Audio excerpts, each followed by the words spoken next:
Tinawag na circus at zarzuela ni Vice President Sara Duterte ang investigasyon sa mga manubalyang flood control project. Ayon sa pangalawang Pangulo, palawas lamang ang investigasyon. Panoorin na lang natin sila sa circus nila. Panoorin na lang natin sila sa kanilang zarzuela. Sinabi pa ni Duterte na hindi lang dapat ang mga manubalyang flood control project ang imbestigahan ng Administrasyong Marcos at dapat silipin din ang pangungurakot sa pondo para sa mga school building na pinaghati-hatian ng mga kongresista.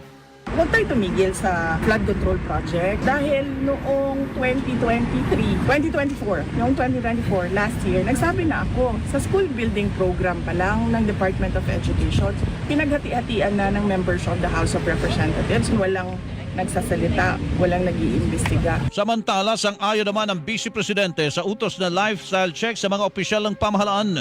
Pero dapat isama rin sa lifestyle check ang appointed public officials at mas laliman pa ang investigasyon kung kinakailangan. Hindi lang yung elected public officials pati yung mga appointed public officials. Ay, kung sino yung mga dummy, ilabas yung mga dummy ng mga public official.